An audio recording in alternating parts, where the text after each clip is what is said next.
창세기 33장 1절에서 17절 말씀까지입니다. 구약성경 50쪽에 창세기 33장 1절에서 17절 말씀까지 우리 교독하겠습니다. 제가 먼저 1절 말씀 읽겠습니다. 야곱이 눈을 들어 보니 에서가 400명의 장정을 거느리고 오고 있는지라. 그의 자식들을 나누어 레아와 라헬과 두 여종에게 맡기고 여종들과 그들의 자식들은 앞에 두고 레아와 그의 자식들은 다음에 두고 라헬과 요셉은 뒤에 두고 자기는 그들 앞에서 나아가되 몸을 7번 땅에 굽히며 그 형 에서에게 가까이 가니 에서가 달려와서 그를 맞이하여 안고 목을 어긋 맞추어 그와 입 맞추고 서로 우니라. 에서가 눈을 들어 여인들과 자식들을 보고 묻되 너와 함께한 이들은 누구냐? 야곱이 이르되 하나님이 주의 종에게 은혜로 주신 자식들이니이다. 그때 여종들이 그의 자식들과 더불어 나와 절하고 레아도 그의 자식들과 더불어 나와 절하고 그 후에 요셉이 라헬과 더불어 나와 절하니 에서가 또 이르되 내가 만난 바 이 모든 때는 무슨 까닭이냐? 야곱이 이르되 내 주께 은혜를 입으려 함이니이다. 에서가 이르되 내 동생아 내게 있는 것이 족하니 내 소유는 내게 두라. 야곱이 이르되 그렇지 아니하니이다. 내가 형님의 눈앞에서 은혜를 입었사오면 청하건대 내 손에서 이 예물을 받으소서. 내가 형님의 얼굴을 배운즉 하나님의 얼굴을 본 것 같사오며 형님도 나를 기뻐하심이니이다. 하나님이 내게 은혜를 베푸셨고 내 소유도 족하오니 청하건대 내가 형님께 드리는 예물을 받으소서 하고 그에게 강권함에 받으니라. 에서가 이르되 우리가 떠나자. 내가 너와 동행하리라. 야곱이 그에게 이르되 내 주도 아시거니와 자식들은 연약하고 내게 있는 양떼와 소가 새끼를 데리고 있은즉 하루는 지나치게 몰면 모든 떼가 죽으리니 청하건대 내 주는 종보다 앞서 가소서. 나는 앞에 가는 가축과 자식들의 걸음대로 천천히 인도하여 세일로 가서 내 주께 나아가리이다. 에서가 이르되 내가 내 종 몇 사람을 내게 머물게 하리라. 야곱이 이르되 어찌하여 그리하니이까? 나로 내 주께 은혜를 얻게 하소서 하매 이날에 에서는 세일로 돌아가고 함께 있습니다. 야곱은 숫곳에 이르러 자기를 위하여 집을 짓고 그의 가축을 위하여 우릿간을 지었으므로 그 땅 이름을 숫곳이라 부르더라. 아멘. 골든타임이라는 말이 있습니다. 우리말로 풀자면 사활의 시간이라고 할까요? 원래 이거 의료계에서 사용되는 말인데 중증 외상을 입은 사람이 생사의 기로에 있을 때 그 사람이 살 수 있는 아주 중요한 시간대가 있다는 것이죠. 그거 놓치면 회생하기가 어려운 지경에 빠지기 때문에 그때를 가리켜서 이제 골든 타임이다 이렇게 하는데 지금은 이 용어를 꼭 의료계에서만 사용하지는 않습니다. 모든 분야에서 다양하게 사용하고 있는데 또 환경 쪽에 일하는 분들은 지금 우리 지구의 그 기후 위기가 골든 타임이다. 시간으로 말하면 얼마 남지 않았다. 몇 년 남지 않았다. 이렇게 할 때 사용하기도 하고요. 또 경제 분야에서 일하는 분들은 지금 우리 경제가 잘 되고 회복되려면 골든 타임이 얼마 남지 않았다. 막 이렇게 지금이 중요하다 이렇게 얘기하는 분들도 있고 그렇습니다. 다양한 용도로 분야에서 사용되어지는데 우리 그냥 개인의 인생을 볼 때도 인생에 골든 타임이 있다 이렇게 얘기하죠. 그 인생이 뭔가 새롭게 기회를 얻고 일어설 수 있는 그 타임이 있다는 거예요. 그때를 놓치면 어려워지지 않겠는가 할 때 주로 사용하기도 합니다. 그런데 우리는 이제 그리스도인들이니까 우리 그리스도인으로서 우리의 인생에 이제 골든 타임이 있죠. 인생의 골든 타임은 언제냐 그러면 오늘 우리 본문에서 보는 야곱이라는 분의 인생에 빗대어 보자면 우리 인생의 골든 타임은 바로 우리가 하나님을 대면하여 보는 시간, 하나님을 대면하여 보는 때, 그 시간을 우리가 골든 타임이라고 할 수가 있겠습니다. 하나님은 영이시니 우리가 사실 물리적인 우리의 눈으로 볼 수 있습니까? 아무리 시력이 좋다고 하시더라도 보기가 어렵죠. 우리 하나님은 우리 눈으로 볼 수는 없어요. 그러나 이제 성경에 말하는 것은 믿음은 이제 보지 못하는 것들의 증거라고 했으니까 하나님은 보이지 않지만 우리가 하나님의 계심을 믿는다면 눈으로 보는 것보다 더 확실하고 선명하게 우리 살아계신 하나님을 볼 수 있다. 그래서 이런 것들을 가리켜서 이제 믿음의 눈이라고 그렇죠. 믿음의 눈을 뜨면 하나님을 볼 수 있다는 것이죠. 그래서 이렇게 믿음의 눈을 뜨는 시간, 하나님을 마치 얼굴과 얼굴을 대면하여 보는 것처럼 하나님을 만나는 그 시간, 그 시간이 골든타임이죠. 우리 인생에. 예수님께서는 이 시간이 얼마나 우리에게 정말 중요한지, 이것은 마치 나면서부터 앞을 보지 못하던 분이 처음으로 앞을 보게 되는 그런 사건과 같다고 얘기하셨습니다. 상상해 보세요. 얼마나 대단한 사건이에요. 또 말씀하시기를 사람이 다시 태어나는 것과 같다. 정말 큰일이잖아요. 사람이 태어나는 게 정말 큰일 아니에요? 다시 태어난 일과 같다고 말할 정도로 그렇게 크고 중요한 일들이다라는 얘기죠. 우리 인생에. 왜냐하면 하나님을 만나기 전과 하나님을 만난 후의 인생이 아주 다르기 때문에 그렇습니다. 아주 다르기 때문에. 여러분, 구체적으로 하나님을 만난 자와 그렇지 않은 자는 어떤 삶의 변화가 있을까요? 오늘 우리는 야곱을 통해서 하나님을 대면하여 보면 우리의 인생이 어떻게 달라지는지에 대해서 한번 살펴보겠습니다. 그래서 우리 인생에서 우리가 하나님에 대해서 듣기는 하고 또 어느 정도 믿기는 하는 것 같지만 그 정도가 아니라 정말 하나님을 대면하여 얼굴과 얼굴을 대면하여 보는 것 같은 인생의 골든타임을 우리가 꼭 가져야 되겠다라는 사모하는 마음이 우리 가운데 생겨나게 되고, 또 그렇게 하나님을 찾음으로써 우리 하나님을 만난 자들이 누리는 놀라운 변화와 축복을 받게 되는 은혜가 있기를 우리 주 예수님의 이름으로 축원합니다. 야곱이 하나님을 대면하여 만났습니다. 그가 전에는요 천사를 본 적도 있어요. 그렇죠?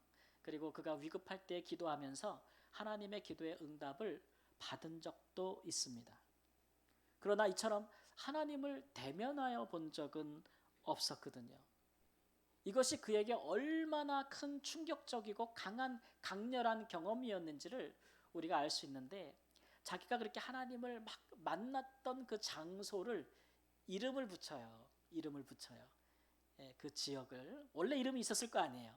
자기가 새롭게 이름을 붙입니다. 그 이름이 뭐냐면 전장에 30절 말씀을 보니까 브니엘이다 그랬어요. 브니엘의 의미는 뭘까요?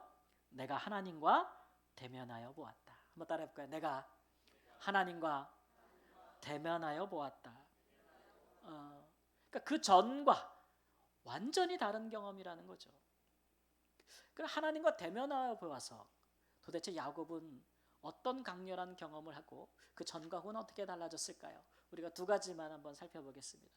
첫 번째는 뭐냐면 하나님을 대면하여 보고 야곱은 하나님께 축복을 받았습니다. 뭐를 받았습니까? 축복을 받았다는. 그러니까 그 전에는 하나님께 축복을 받은 거예요, 안 받은 거예요? 안 받은 거예요. 브니엘에서 하나님은 그를 축복했다고 했습니다. 야곱, 그 인생을 우리가 하나님을 만나기 전에 그 인생을 살펴보면 그 야곱이라는 이름의 뜻과 같아요. 야곱이라는 이름의 뜻은 뭐죠? 팔꿈치를 잡았다. 뭘 잡았어요? 팔꿈치를 잡았어요. 모태에서 쌍둥이로 태어나는데 자기가 먼저 태어나서 장자가 되고 싶어서, 상속자가 되고 싶어서 태어나면서부터 태중에서 또 싸우고, 그죠? 경쟁한 거예요. 근데 졌죠. 태어나면서도 형의 발꿈치를 갖고 태어났다. 잡고 태어났다. 이렇게 이야기를 하고 있습니다. 이게 발꿈치를 잡았으니 이게 이긴 것도 아니고 뭐 가진 것도 아니죠. 그죠? 예. 제가 이제 야곱이라는 인물의 MBTI 유형을 찾아봤습니다. 저도 최근에 제 MBTI를 해봤더니 ENTJ더라고요. 저는 아시는 분은 알고 모르는 분은 모르고 야곱은 SP형이에요. SP형은 아주 자기중심적인 현실주의자를 가리킵니다.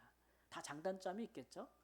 근데 특징을 보면은 이 야곱은 경쟁심이 아주 강해요. 그러니까 아주 인생에 대한 열정이 강하죠.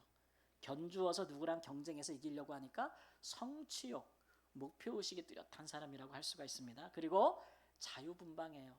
어디 틀에 매이고 싶어 하지 않아요. 누가 나를 누르려고 하면, 어디 가둬놓으려고 하면 견딜 수가 없는 거죠. 그런 스타일이고, 그리고 굉장히 충동적인 사람입니다.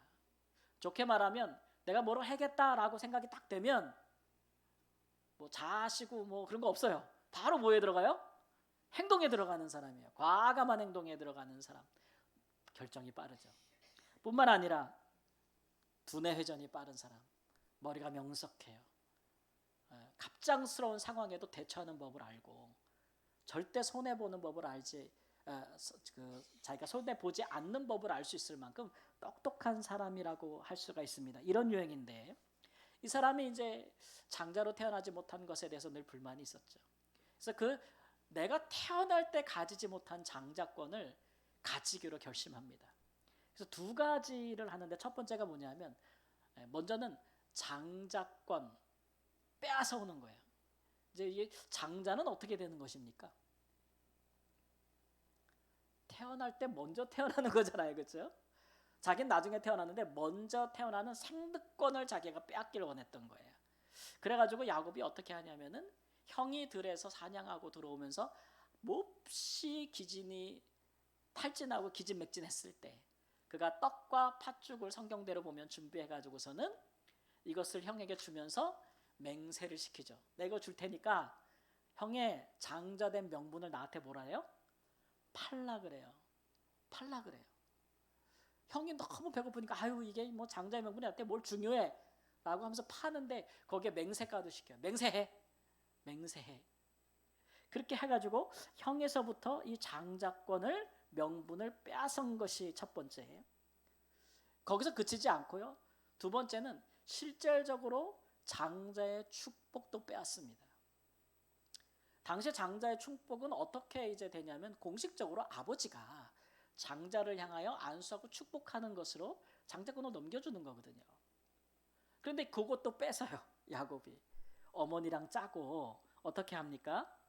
형이 사냥을 해온 것처럼 염소를 잡아서 아버지가 좋아하는 별미를 만들고 형은 털이 많으니까 자기가 염소 가죽으로 손과 목에 옷이 피부가 드러난 부분에 그 털로 꾸미고 혹시라도 형의 채취가 없을까 봐 형이 늘 입던 옷도 자기가 대신 입고 그래서 아버지 앞에 나가서 애서인 척하면서 축복 기도를 받죠. 아버지가 이거 왜 모르겠어요, 그렇죠? 근데 몰랐다 그랬어요. 왜냐하면 이삭 아버지가 나이가 많아서 눈이 어두워가지고 분간을 못하는 거예요.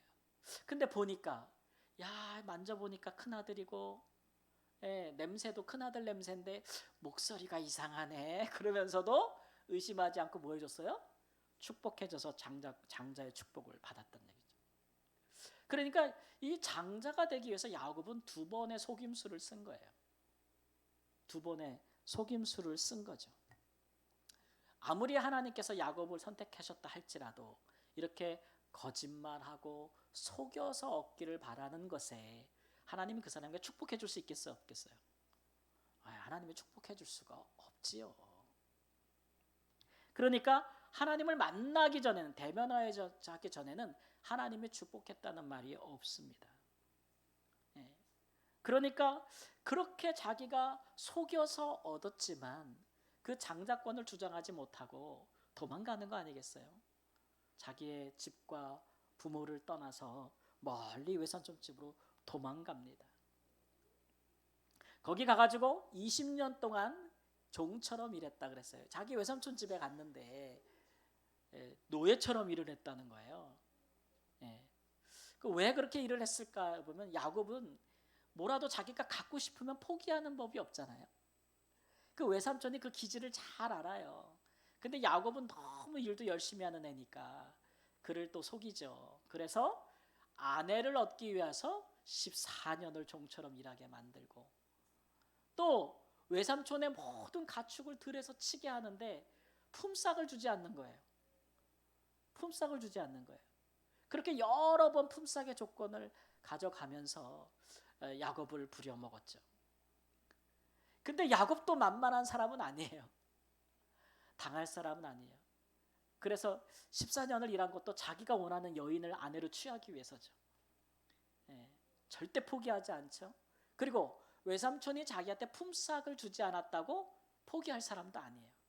그래서 외삼촌을 속이죠. 품삯 안 주셔도 좋습니다. 그러나 외삼촌의 가축 중에서 얼룩진 것들은 다 제 거, 얼룩지지 않은 것은 다 외삼촌 걸로 해주세요. 이렇게. 이제 딱 약물이를 보면은 얼룩진 건 거의 없거든요. 그래서 외삼촌의 것과 자기의 소유를 멀리 떨어뜨려 놓고 자기 것은 아들들에게 맡기고 자기는 외삼촌의 것을 짓는데, 희한하게도 외삼촌의 가축들이 새끼만 나면 다 얼룩진 게 나오는 거예요. 예. 이게 사실은 속임수예요. 야곱이 유전적인 것에 대한 지식은 없잖아요. 그렇죠? 어떻게 교배를 하고 이래야 유전적으로 얼룩진 것이 나온다. 이런 것들에 대한 지식이 오늘날 우리처럼 갖고 있지는 않아도 야곱이 오랫동안 가축을 쳤잖아요. 20년 동안. 경험으로 아는 지식이 있어요. 경험으로 아는 지식. 그래서 결국은 튼튼한 것들이 서로 아이를 뵐 때는, 새끼를 뵐 때는 꼭 얼룩진 것이 나오게 머리를 쓰죠. 그 다음에 허약한 것이 나올 때는 누구의 소유가 되게? 외삼촌의 소유가 되게 얼룩진 것이 안 나오게 만드는 거예요. 이걸 왜 속였다 그러냐면, 그냥 하다가 얼룩진 것이 나오면 자기 걸로 하면 되는데, 내 거는 좋은 거, 삼촌 거는 어떤 거? 약한 게 만들 수 있는 잔머리를 굴렸단 말이에요. 아주 의도적으로. 그래서 또 결국은 야곱이 그 외삼촌을 이겨먹는 거죠. 예. 그리고 그 많은 가축들을 데리고 자기 고향으로 돌아오는 것이에요. 예. 야곱은 이렇게 끊임없이 경쟁하고 절대 지지 않는, 그러면서도 굉장히 피곤하고 힘든 인생을 살았던 거죠. 사람들과만 싸웠냐? 그러면 아니에요. 야곱은 심지어는 하나님과도 씨름했다 그랬어요. 하나님과도 씨름했다. 32장 26절 말씀 보니까 당신이 내게 축복하지 아니하면 가게 하지 아니하겠나이다 이랬어요. 하나님을 딱 대면하여 만났는데, 하나님과 사람의 모양으로 나타나신 하나님과 씨름하게 됐는데, 야곱이 뭐라 그래요? 나를 축복하지 않으면 못 갑니다 라고 밤새도록 씨름을 하는 거예요. 이겼을까요? 졌을까요? 그 앞에 보면은 야곱은 지금까지 사람과 싸워서 져본 적이 없어요. 시간은 걸려도 다 이겼거든요. 근데 이 하나님과의 경쟁에서는 다른 점이 있죠. 사람은 속일 수가 있어요. 그렇죠? 근데 하나님은 속일 수가 없는 거예요. 하나님은 속일 수가 없는 거예요. 이길 수가 없는 거죠. 자기가 이겼던 방식이 아닌 거예요. 실제로 보면은 씨름하다가 하나님이 얘가 끝까지 싸우려고 하니까 하나님이 야곱의 어디를 쳤어요? 허벅지 관절을 쳤다. 허벅지 관절이면은 오늘날로 말하면 고관절 같은데, 그 고관절이 부러진 거예요. 골절된 거예요. 여러분, 그러면 우리 당장 어디 가야 돼요? 병원 수술해야 돼요. 그죠? 큰일 나잖아요. 이 고관절을 쳤단 얘기예요. 그래도 야곱이 놓지 않는 거예요. 근데 그 모습을 한번 상상해 보세요. 여기를 쳐가지고 여기가 부러졌어, 뼈가. 그러고서 씨름을 해. 씨름을 하는 거예요? 매달려 질질 끌려가는 거예요? 힘을 쓸 수가 없죠.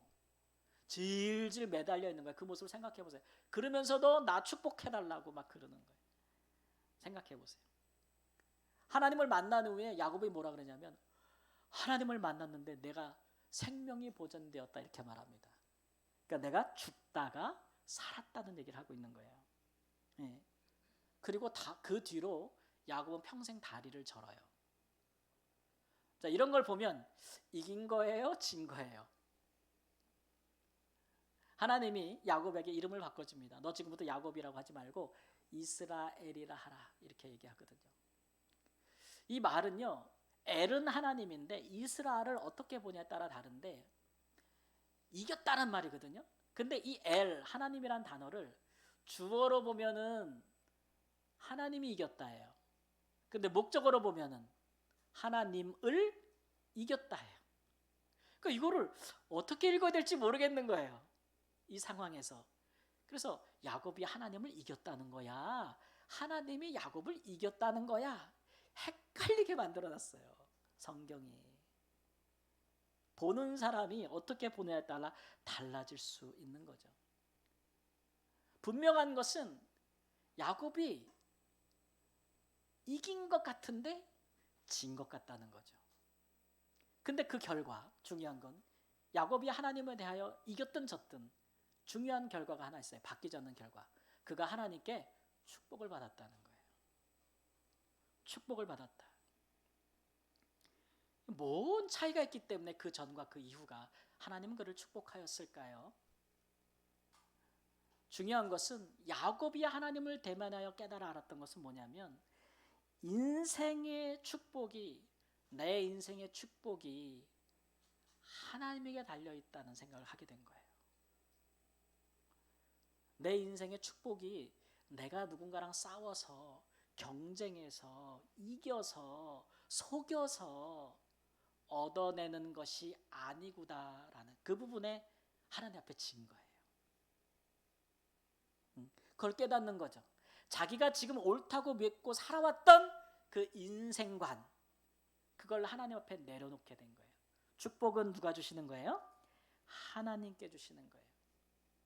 그 부분을 하나님께서 인정하셨다는 것이죠. 여러분, 이게 아무것도 아닌 것 같아도 그렇지 않습니다. 하나님을 알고 믿고 하나님의 말씀을 듣고 있는 우리조차도 아직 이 같은 큰 그 변화를 이루지 못한 분들이 있을 수 있어요. 그러니까 여전히 우리의 삶의 행복과 축복은, 회복은 우리에게 달려있다고 생각하는데, 나에게. 내가 어떻게 사느냐, 내가 어떻게 사람들과 지혜롭게, 아니면 사람들 사이에서 내가 어떻게 경쟁하느냐, 내게 어떤 능력이 있느냐, 수단과 방법을 가리지 않고 내가 어떻게 이겨내느냐, 거기에 궁극적으로 달려있다라고 생각한다면 그 사람은 아직 하나님을 만나지 못한 거예요. 이거 잘 안 꺾입니다. 궁극적으로 우리 인생은 하나님의 축복과 은혜에 달려있구나. 우리 인생이라는 게. 그걸 깨닫게 되는 것은 새로 태어나는 경험이거든요. 그게 얼만큼 큰 충격을 받아야 우리가 그걸 깨달을 수 있냐면 하나님이 우리 허벅지 치는 것과 똑같아. 우리 인생의 힘줄을 치실 때, 우리의 힘의 근원을 치실 때, 우리가 믿고 의지하는 것을 치실 때야 비로소 우리가 하나님이 축복하는 거지, 이게 나한테 달려있는 게 아니구나, 축복은 은혜구나라는 걸 비로소 깨닫게 된다는 거죠. 여러분, 이거를 깨달아 아는 자와 모르는 자의 인생은 달라지겠습니까? 안 달라지겠습니까? 크게 달라질 것입니다. 전처럼 그렇게 야곱처럼 속이고 싸우며 살지 않을 거예요. 그것을 얻기 위해서 발꿈치를 잡는 인생을 살지는 않을 거라는 거죠. 오히려 하나님을 구하는 인생을 산다는 얘기죠. 최근에 일본의 총리가 바뀌었습니다. 여러분 아십니까? 그분의 이름이 이시바 시게루라는 분이에요. 이름이 어렵죠, 그죠? 그분이 아주 드물게 일본에 있는 독실한 기독교인으로 소문나 있습니다. 그래서 일본 교계가 그분한테 거는 기대가 많아요. 일본 정치인 중에서 일본 제국주의의 그릇된 역사관을 반성해야 한다. 그리고 피해자들한테 전적으로 일본이 그들이 받아들일 때까지 사과해야 한다고 주장한 몇 안 되는 정치인입니다. 이번에 이런 분이 이제 됐는데, 그래서 우리나라에서도 한일 관계가 더 좋아지지 않을까라는 기대를 가진 분들이 많아요. 근데 이제 그분이 이제 외증조, 부 때부터 신앙의 뿌리가 있어요. 일본에서 굉장히 드문 거죠. 근데 이분이 이제 올해 4월 27일 날 고베라는 곳에서 열린 일본 국가기도회, 교회들과 기독교인들이 함께 정치들과 모여서 국가를 위해 기도하는 기도회에서 그분이 연설을 하면서 이렇게 얘기했습니다. 내가 국회의원이 되든 장관이 되든 인간이라는 것은 하나님 앞에 먼지와 같은 존재이다. 내가 할 수 있는 것은 죄인인 나를 주님 용서해 주십시오. 그리고 주님의 뜻이라면 나를 써 주십시오라고 기도하는 것밖에 내가 궁극적으로 할 수 있는 것은 없다. 나는 이 생각을 매일 하고 있다. 예. 멋있죠? 하나님을 만난 사람이에요? 안 만난 사람이에요? 이 사람은 장관이 되든 국회의원이 되든 총리가 되든 그것보다 하나님을 만나고 그리스도인이 된 것이 더 소중하다고 여기는 사람이에요. 그 일에 대해서 내가 장관이 되든 정치인이 된 것은 하나님이 나를 써주기를 원하는 마음뿐인 거예요. 이 발언이 정치를 위해서 신앙을 이용하려고 하는 것인지 아니면 정말 그의 신앙 고백인지는 우리가 두고 보면 알 일입니다.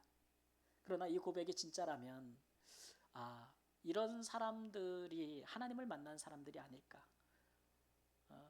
이것이 뭔가를 흉내내는 것이 아니라면 이런 고백은 정말 하나님이 우리 인생의 주관자고 은혜를 주신 분, 축복하시는 분이라는 걸 진실로 깨달아 아는 사람의 고백이라고 할 수가 있을 것입니다. 여러분, 야곱은 직접 사람의 모양으로 오신 하나님을 만났잖아요. 천사의 모양으로 오신. 우리는 어떻게 하나님을 볼 수 있습니까? 우리가 하나님을 대면하여 본다는 것은 어떻게 다른 것입니까? 오늘도 우리가 천사가 사람의 모양으로 오신 것을 볼 수 있습니까? 오늘 우리가 하나님을 대면해 볼 수 있는 가장 좋은 방법은 사람이 되신 하나님을 보는 것입니다. 그게 누굽니까? 예수 그리스도입니다. 예수 그리스도. 여러분, 믿음의 눈으로 오늘날 우리가 예수 그리스도를 보지 못하겠습니까? 그렇지 않습니다. 성경이 온통 누구에 관한 증거입니까? 예수 그리스도에 대한 증거입니다. 성경이 온통 무엇을 말합니까? 예수 그리스도를 본 자들의 증인들의 기록입니다. 우리가 하나님을, 예수님을 통해서 보지 못한다면 우린 진실한 그리스도인이 될 수가 없어요. 우리가 깨달아 아는 것은 뭐냐면 우리 인생에 정말 견고하고 영원한 축복과 은혜는 우리 주 예수님께 달려있다는 것입니다. 그걸 진실로 깨닫는 순간이 인생의 골든 타임이라는 거죠. 그걸 겪고 나면 좀 자유해져요. 뭐에게서 자유로워지냐면 사람에게서 좀 자유로워져요.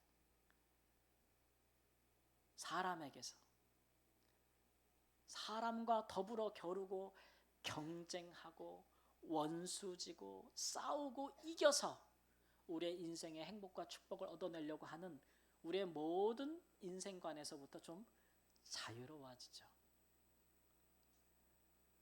그것보다 결국은 하나님께서, 우리 주님께서 우리에게 은혜를 베푸시고 축복하시는 것이 우리의 인생이 거기에 달려있다. 그러니까 살면서 사람들 발꿈치 잡고 사람과 씨름하면서 살 생각보다 차라리 좀 미련해 보여도 좀 이렇게 뭐라 그래요? 좀 구차해 보여도 여러분 하나님과 씨름하십시오. 사람하고 싸우지 말고 차라리 하나님과 씨름하십시오. 그것이 하나님께서 그 사람을 오히려 축복하시는 줄 믿습니다. 두 번째로 하나님과 만난 야곱은 어떻게 달라졌는가 이렇게 보면 야곱이 바뀌었어요. 사람이 잘 안 바뀐다는 말 있잖아요. 제가 이번 주간에 시찰의 몸이 있어서 거기 갔었는데 목사님들이 이렇게 모였는데 선배 목사님 그런 얘기 하시더라고. 목회할 때 지혜가 뭔지 알아? 이러면서. 그래서 후배 목사 다 귀를 잃을 거 아니에요. 도대체 어떻게 목회하면 좋겠는가? 그 목사님 하시는 말씀이 사람은 안 변해. 그걸 믿고 목회해. 장로님들 안 변해. 권사님들 안 변해.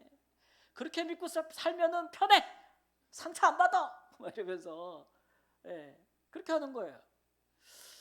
상처 안 받는 것이긴 한데 한편으로는 그래서 목회가 무슨 소망이 있나 싶은 거죠. 변하지 않으면 예수님을 왜 믿어요? 그죠? 안 그래요?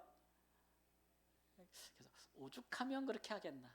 본인도 잘 안 바뀌고 다른 사람 잘 안 바뀌고 그래서 그런가 그런 생각도 들었는데 그러나 여러분 하나님을 만나면 바뀝니다.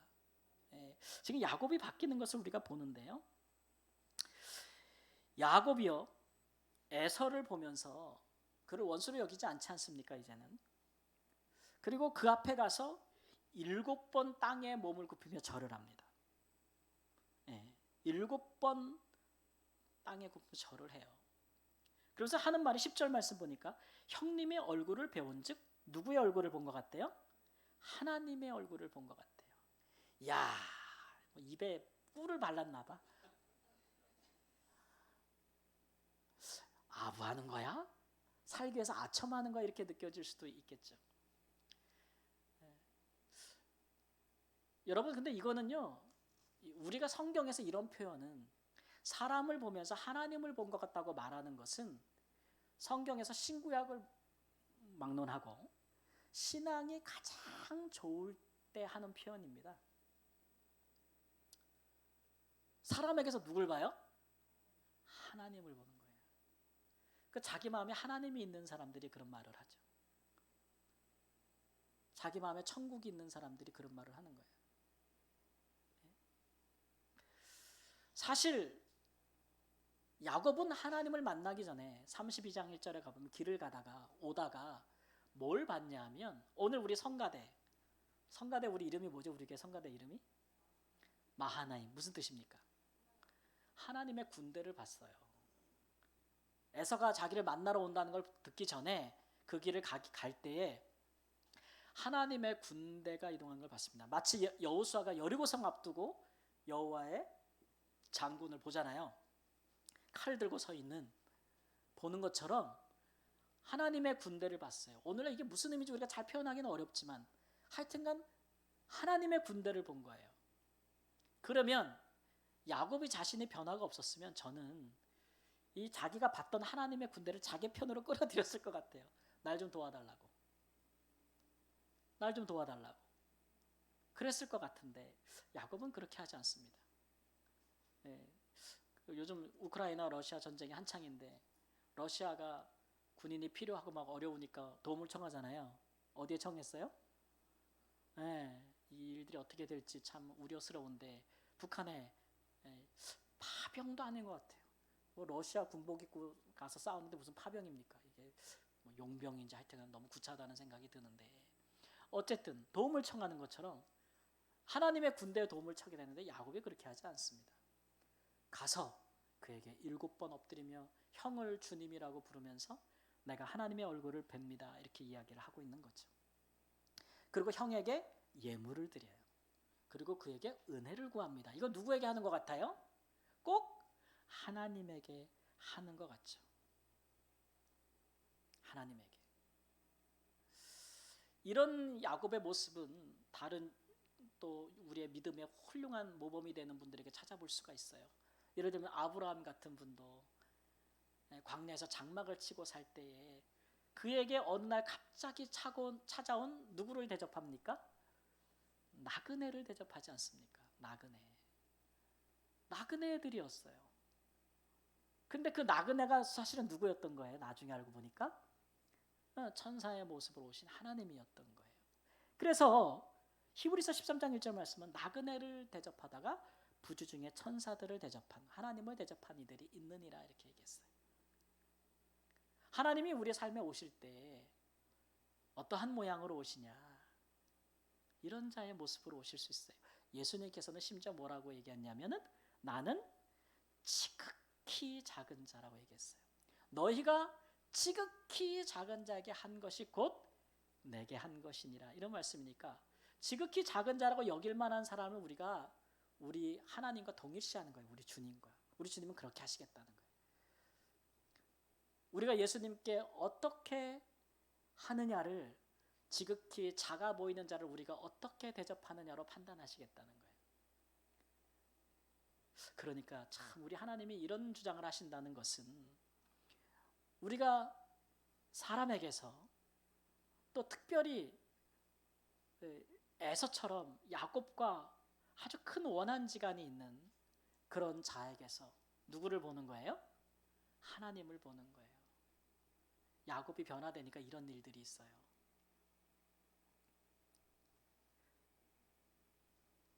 하나님을 만난 사람은 사람에게서 하나님을 봅니다. 그에게 있는 하나님의 형상을 보는 것이죠. 하나님을 만난 사람은 사람을 볼 때 외모로 보고 판단하지 않습니다.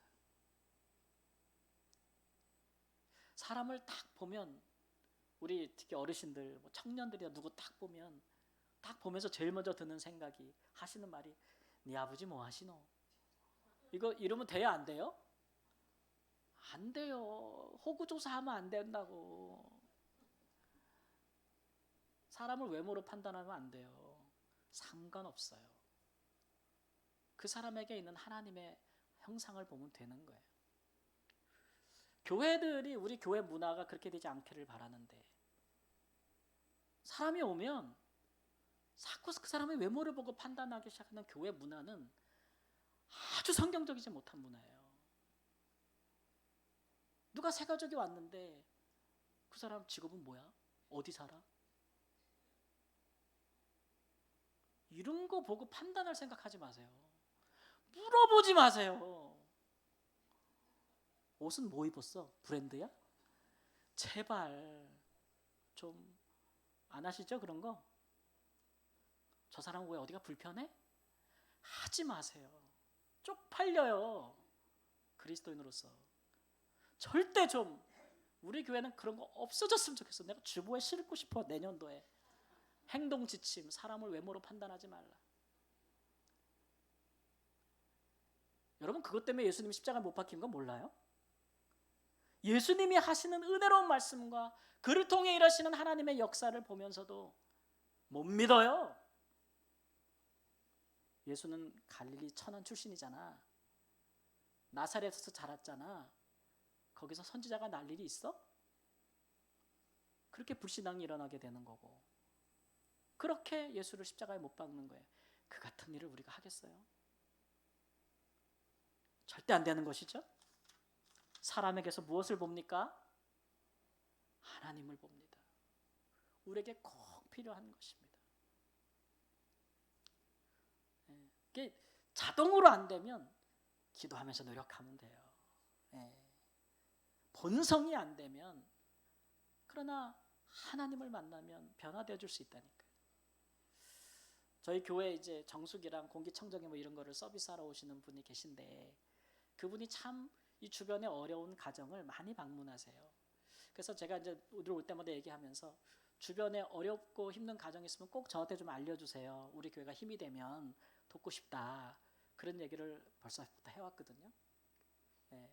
근데 이분이 이번 주 와서, 목사님 저번에 얘기했던 그분 있잖아요, 저기 사시는 분, 그분이 드디어 목사님 신방을 받겠대요, 그러는 거예요.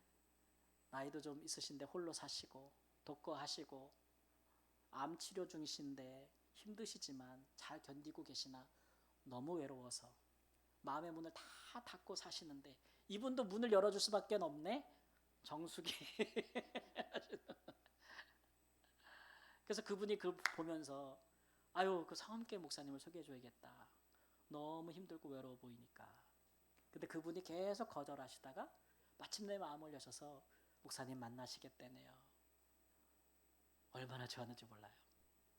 와, 드디어 하나님이 하시는 일이구나. 하나님이 하시는 일을 보고 거기에 마음을 두고 살아가야겠다. 하나님이 그분의 모습으로 내게 오시는구나. 이런 생각을 갖게 됐습니다. 여러분, 우리 인생에는 하나님을 만날 골든 타임이 있습니다. 하나님이 찾아오실 때가 있지요. 도망가지 마십시오. 차라리 그때 혼자서더라도 하나님과 씨름하십시오. 사람과 다투지 마시고 경쟁하시기 마시기 바랍니다. 사람의 발꿈치를 잡으려 하지 마시고 차라리 하나님과 씨름하시면서 하나님께 축복을 받고, 또 우리 자신이 놀랍게 거듭나는 은혜와 역사가 있기를 우리 주 예수님의 이름으로 축원합니다. 아멘. 기도하겠습니다. 주님, 다시 태어남과 같은, 평생 앞을 보지 못하였다가 처음 눈을 뜬 자와 같은 그런 하나님을 만나는 놀라운 경험이 우리에게 있기를 원합니다. 주님, 우리가 믿음의 눈을 떠서 우리를 구원하시고 이 땅에 오신 예수님을 통해서 하나님을 대면하여 보게 하여 주소서. 하나님, 또한 우리가 그를 믿을 때에 하나님 우리에게 주신 자들 가운데 하나님을 보게 하여 주옵소서. 하나님께 복을 받으며 우리 자신이 주 안에서 변화되어지는 하나님의 사람으로 살도록 우리의 길을 인도하시고 복을 내려 주옵소서. 존귀하신 예수님의 이름으로 기도합니다. 아멘. 함께 찬양하며 봉헌하겠습니다.